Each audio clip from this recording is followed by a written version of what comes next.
Qu'est-ce qui se passe aujourd'hui en fait?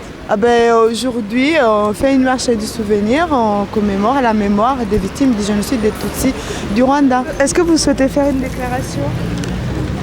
Écoutez, une déclaration pour la mémoire. Nous n'avons pas choisi d'être des victimes de génocide. Ne nous obligez pas à ne pas avoir le... Tout à l'heure. Un génocide, c'est quand on est tué uniquement parce que nous sommes nés arméniens, nés juifs ou nés tziganes, nés tutsis. J'ai perdu concrètement 84 membres de ma famille proche, c'est-à-dire les parents, les frères, les oncles, les tantes, 84 membres. Et puis je me situe aussi du fait que j'appartiens à un groupe qui a été exterminé, victime de ce qu'il était. Il s'agit simplement de reconnaître que le gouvernement français, il ne s'agit pas du peuple français, le gouvernement français a encadré la garde présidentielle, a encadré et entraîné les gens qui ont effectivement commis ce génocide. C'est assez terrible d'être dans un pays qui a soutenu les gouvernements génocidaires et qui a soutenu le gouvernement génocidaire pendant le génocide et après le génocide. Et c'est assez effrayant le manque de conscience des Français actuels sur la participation de leur gouvernement à ce génocide. J'ai surtout honte pour la France, parce qu'on a assisté, parce qu'on a financé, parce qu'on a armé, parce qu'on a conseillé.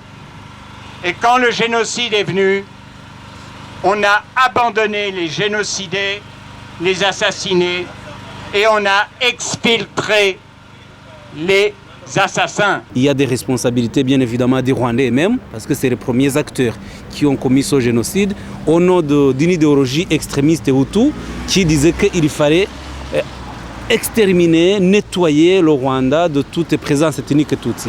Il y a des responsabilités du Conseil de sécurité des Nations Unies qui n'a pas utilisé le terme génocide au moment même des faits et ce qui n'a pas permis de pouvoir l'arrêter, de faire quelque chose pour faire cesser le massacre. Elle leur a proposé de l'argent pour être tués d'un seul coup de machette. Ils l'ont déshabillé pour prendre de l'argent noué à son bagne. Ils lui ont coupé d'abord les 2 bras et ensuite les 2 jambes. Ils ont tué ma mère devant mes yeux. Mais je me dis quand même, ma mère elle a été tuée. Mais moi je suis là, je vis et je ne suis pas devenue forte. Je suis pas devenue fort en 94. Et là, c'est pas maintenant que je vais devenir fort. Donc nous devons aller de l'avant. Est-ce que vous pensez qu'aujourd'hui de telles horreurs peuvent recommencer en Afrique? C'est pour cela qu'on fait ça justement pour prévenir d'autres génocides. Ça peut arriver, oui. Ça peut arriver parce que tant que les gens ne reconnaissent pas ce qu'ils ont fait, ça peut recommencer ailleurs. Parce qu'après le génocide des Juifs, on avait dit plus jamais ça, mais ça a recommencé chez nous. Donc ça peut recommencer ailleurs. C'est pour cela qu'on doit tous être vigilants. Pas seulement les Rwandais.